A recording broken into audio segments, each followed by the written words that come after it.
Foundation. Who can tell me what's number one on the list of the rights of your children? I don't have candy with me. I usually carry candy just in case you answer a question. I'll give you something. But in this case, due to budget cuts, we're poor but proud people. We don't have candy for you, but I'll give you an extra large thank you. Or jazakallah khairan. Hope that will work. And by the way, I'd like to see more brothers on this marriage thingy, man. I'm going to be outnumbered. Dude, I need some help. I just got to really, wallahi, come on, man. And I get the brothers all the time say, I want to get married. Okay. What, am I holding you back?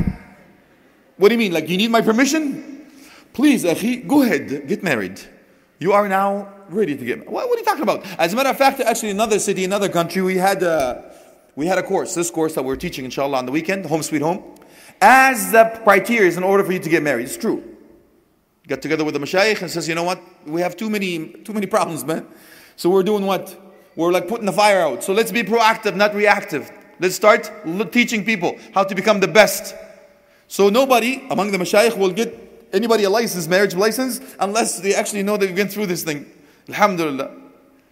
So, foundation, bricks. Number one, rights for your children before they're even born. Can somebody help me out? What is that, akhi and ukhti?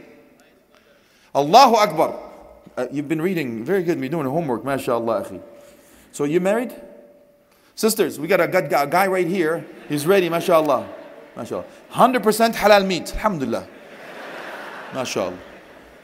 Good for you, man. Number one on the list, according to the scholars, in order for you to actually give the rights of your children before they're born is what? Choose them the right spouse. Meaning brothers and sisters. For the brother to choose the righteous wife, and for the sister to choose the righteous husband. Inshallah. Number one. Let's go through that quickly, inshallah. We're building, so we need to get that blueprint out. We need to get this infrastructure off on a sound location, foundation, absolutely.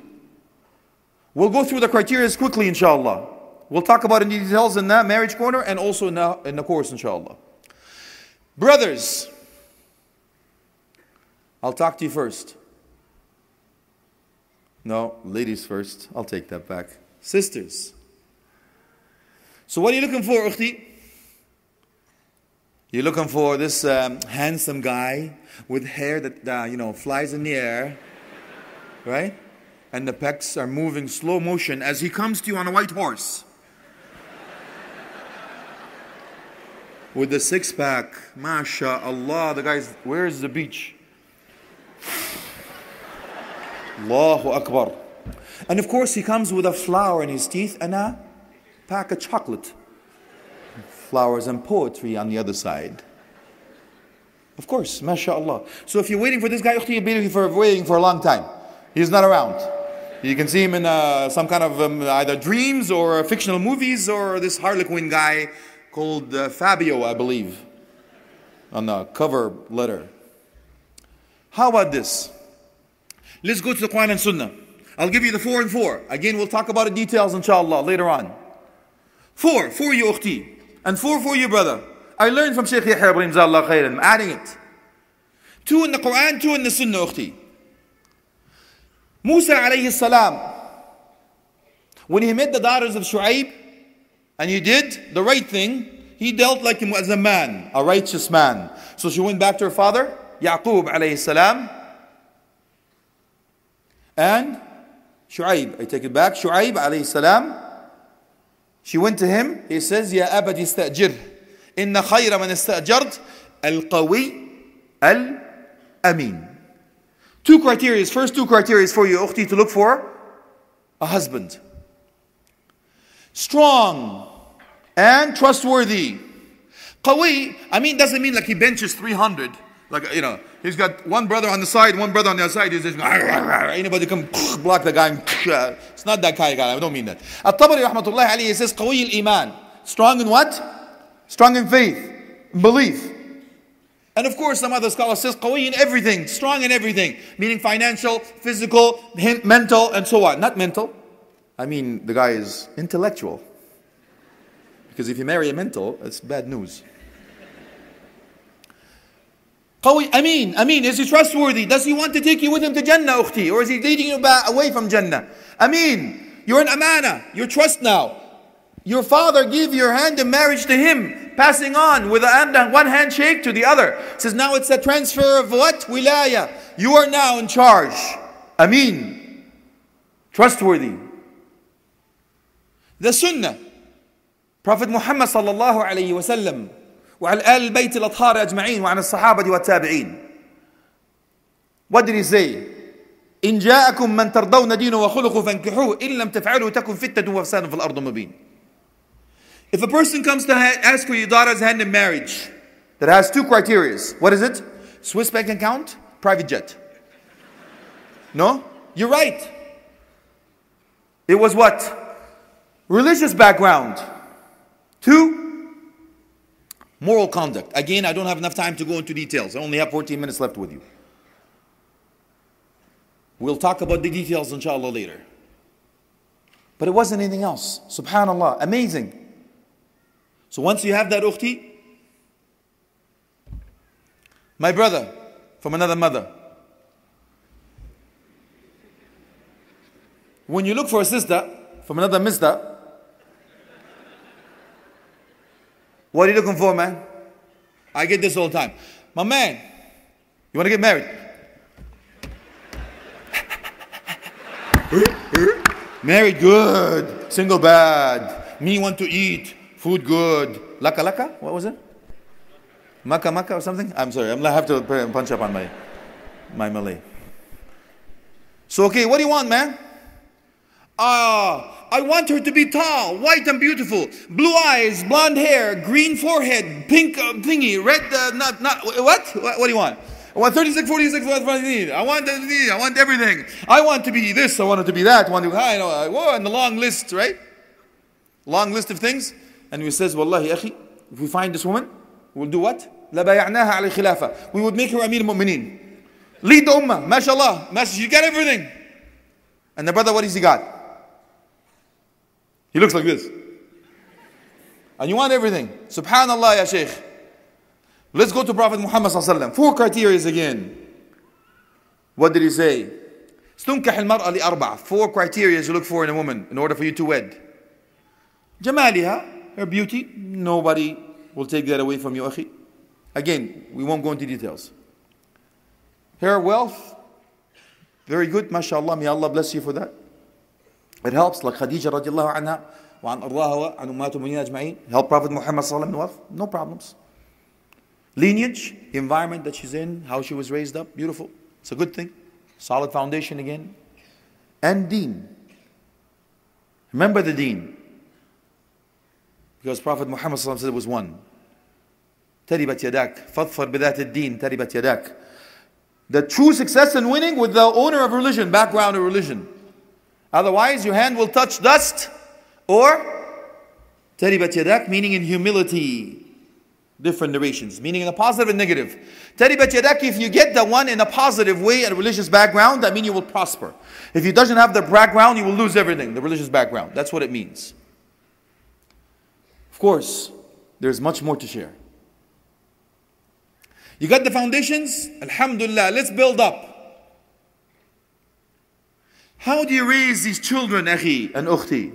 Of course, get a 46 large screen, watch these videos, you babysit them with whatever. Honey, let's go now, ditch the kids and go, let's have some private time together. Yeah, we'll talk about the Maya theory, we'll talk about how do you split your time, how to look after every aspect in your life later, inshallah. But at this point, akhi and ukhti, building this nation, can I ask you one question? Rhetorical question that is, but at least be honest with yourself. What legacy will your child or even yourself leave behind? What reputation do your kids have or even yourself? What will you be known for after you pass on? A righteous person raised righteous children, or the other way around? How do you raise them? What did they hear? What did they see? how they talk, how they walk, how they eat, what they dress like. Who do they imitate? What do they hum? I actually say that as a measuring stick, and I'll tell you why. Because what you hear, subconsciously, you store information for 3 to 4 days, by the way. So you hear something. Halal, snap is halal, I think. So, drum beat's fine. But whatever, you hear all this music, all these songs, and I killed your mother, I raped your sister, boom, the guy's funky, going all the... What happened, man?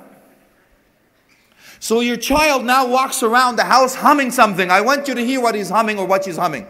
If you hear humming,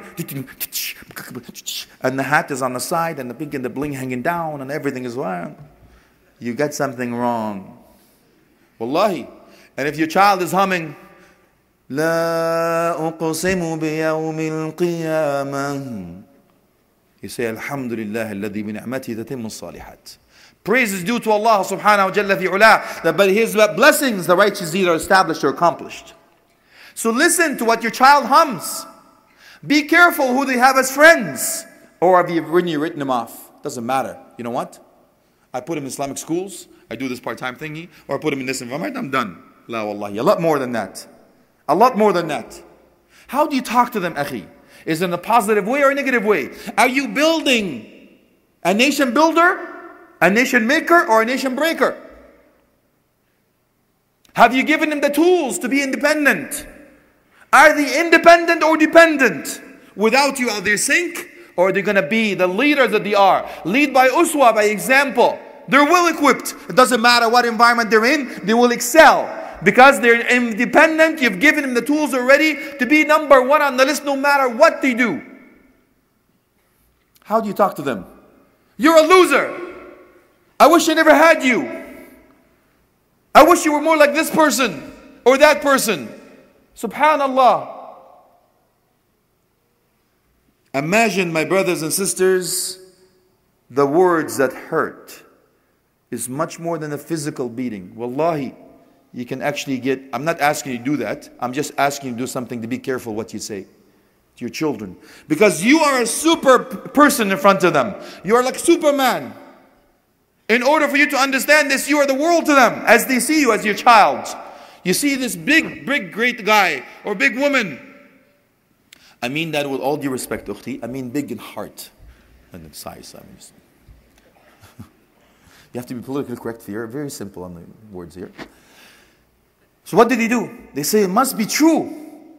I'm a loser. Because who you think, who you are, who you're told, who you are. So, what do your kids hear from you? Dad or mom? You're their hero. So their hero is saying, you're a loser. I wish I never had you. You're this, you're stupid. You're negative. Sinks in here, they listen, they act like it. Why? Because they heard it from you so many times. It must be true.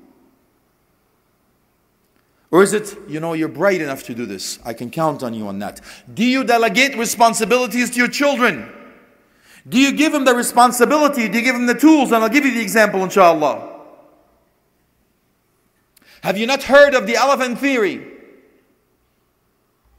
The elephant, when they're young, they're still young, it's not as strong. They put an iron cast on their leg and they put it firmly in the ground. No matter how much they try, they will not be able to move around and they can't get out of it. So when the elephant tries over and over again, he knows it's in vain, it's hopeless, so they give up and don't try again ever. That's it.